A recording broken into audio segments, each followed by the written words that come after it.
Hello friends, నేను మీ బాంబే వార్తక్కను. పెసరపప్పుతో మట్రి ఎలా తయారు చేద్దామో చూద్దాం రండి. 15 రోజులైనా నిల్వ ఉండేవి. పిల్లలకు సెలవులు ఉన్నప్పుడు ఇంట్లో ఏదో ఒకటి అడుగుతూ ఉంటారు. ఇలా చేసి పెట్టుకున్నట్లయితే వీటిని ఇస్తే పిల్లలు ఇష్టంగా తింటారు. ఎంత క్రిస్పీగా ఎంత బాగా వచ్చాయో చూడండి. ఒకటి తుంచి చూపిస్తాను చూడండి. చూడండి ఎంత బాగా వచ్చాయో. మరి వీటిని ఎలా తయారు చేద్దాము చూద్దాం రండి. మైదా 1½ కప్, ఆయిల్ 2 టేబుల్ స్పూన్స్, ఉప్పు 1 టేబుల్ స్పూన్, మిరియాలు 2 టేబుల్ స్పూన్స్, పసుపు 1/2 table spoon, cornflour 2 table spoons,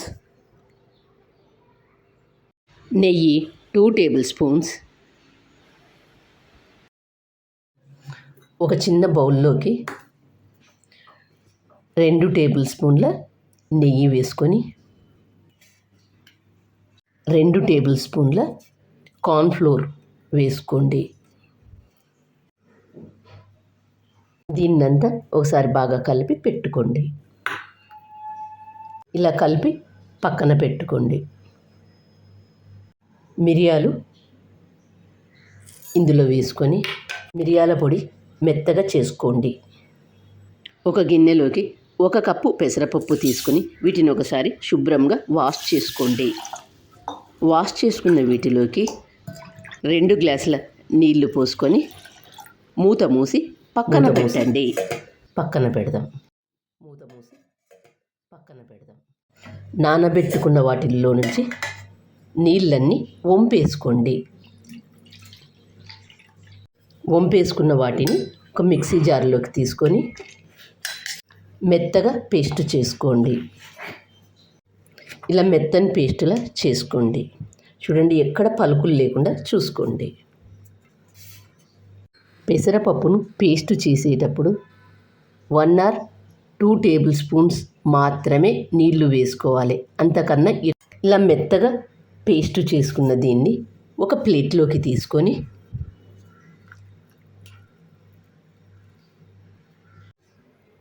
పసుపు, ఉప్పు, మిరియాల పొడి, ఆయిల్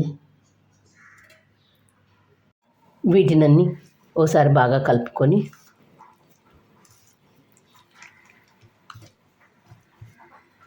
ఏ కప్పుతో అయితే పెసరపప్పు తీసుకున్నామో అదే కప్పుతో 1½ కప్ మైదా పిండి కొద్దిగా వేస్తూ కలుపుకోండి.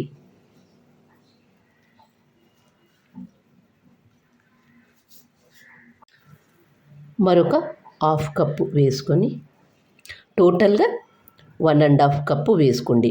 కొద్దిగా వేస్తూ కలుపుకోండి. అంతా ఒకేసారి వేసుకోవద్దు. పిండి మరీ లూజుగా కాను మరీ గట్టిగా కాను కలుపుకోవద్దు. చపాతీ పిండిలాగా కలుపుకోండి. పిండి లూజుగా అనిపిస్తే కొద్దిగా మైదా పిండి వేసి కలుపుకోండి. పిండిని ఇలా కలుపుకోండి. ఇలా కలుపుకున్న పిండిని రౌండ్స్ బాల్ లాగా చేసుకుందాం.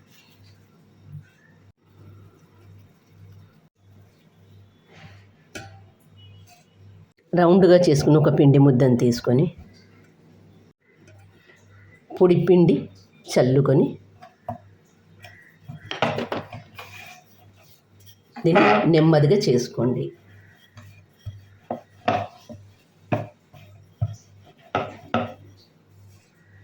మధ్యలో పొడి పిండి చల్లుతూ చేసుకోండి.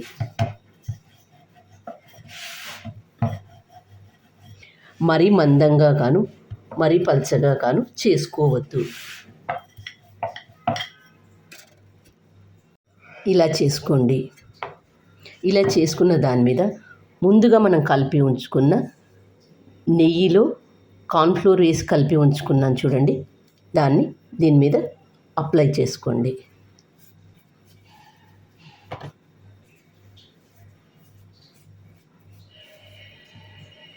ఇలా అప్లై చేసుకున్న తర్వాత పొడి మైదా పిండిని కొద్దిగా చల్లుకోండి. ఇలా దీన్ని ఇప్పుడు బుక్ షేప్లో ఫోల్డ్ చేసుకోండి. ఇలా వీడియోలో చూపించిన విధంగా ఫోల్డ్ చేసుకోండి.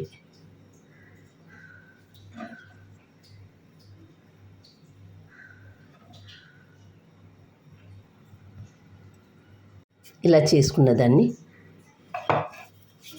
కొద్దిగా ఇలా చేసుకోండి.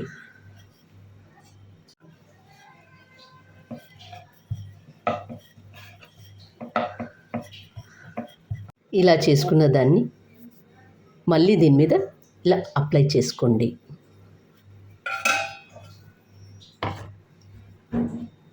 దీని మీద పొడి మైదా పిండి కొద్దిగా చల్లుకొని మళ్ళీ బుక్ షేప్లో ఫోల్డ్ చేసుకోండి.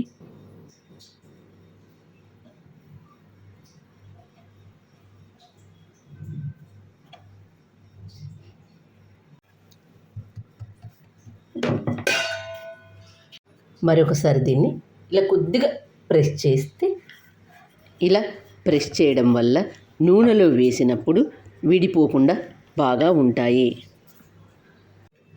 వీటిని ఇలా కట్ చేసుకోండి.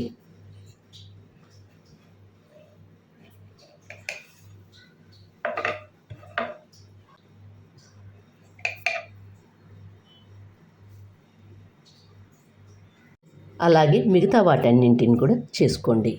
ఇలా చేసుకున్న వాటిని ఒక ప్లేట్లోకి తీసుకుందాం. చూడండి ఎంత లేయర్స్ ఎంత బాగా వచ్చాయో వీటికి. అలాగే మిగతా వాటన్నింటిని కూడా చేసుకోండి.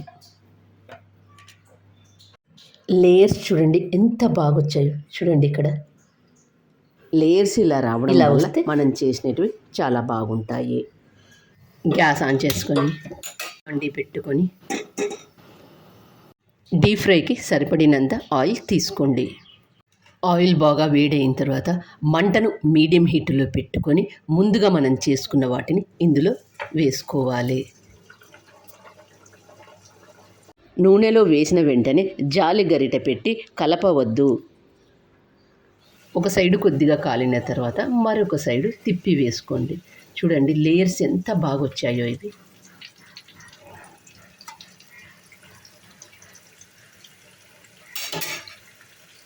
వీటిని ఒకసారి చేసి పెట్టుకుంటే 15 రోజులైనా నిల్వ ఉంటాయి. అలాగే మిగతా వాటిని కూడా వేసుకొని కాల్చుకోండి.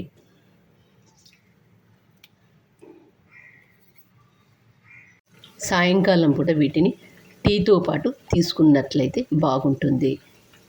మా ఇంట్లో అయితే వీటిని ఇలా చేసి పెడితే ఎప్పుడు అయిపోయాయో కూడా తెలియదు, అంత ఇష్టంగా తింటారు. మీరు కూడా వీటిని ఒకసారి తప్పక ట్రై చేయండి. హాలిడేస్కి కానీ వీకెండ్స్కి కానీ మనం ఎప్పుడైనా బయటికి వెళ్ళేటప్పుడు వీటిని తీసుకుపోయినట్లయితే అందరూ ఇష్టంగా తింటారు. రెండు వైపులా ఇలా కాల్చుకున్న వీటిని ఒక ప్లేట్లోకి తీసుకుందాం. చూడండి ఎంత బాగా, వీటిని చూస్తేనే అర్థమవుతుంది కదా ఎంత క్రిస్పీగా ఎంత బాగా వచ్చాయో. పూర్తిగా చల్లారిన తర్వాత మాత్రమే వీటిని ఒక ఎయిర్ టైట్ డబ్బాలో స్టోర్ చేసి పెట్టుకుంటే 15 రోజులైనా నిల్వ ఉంటాయి. మరి మీరు కూడా వీటిని తప్పక ట్రై చేయండి. మరి మీకు ఎలా వచ్చాయో నాకు కామెంట్ చేసి చెప్పండి. నా ఛానల్ కొత్తగా చూసేవాళ్ళు సబ్స్క్రైబ్ చేసుకోండి. మరి మీకు ఎలా వచ్చాయో నాకు కామెంట్ చేసి చెప్పండి. మరొక కొత్త రెసిపీతో మీ ముందుకు వస్తాను. Thank you for watching.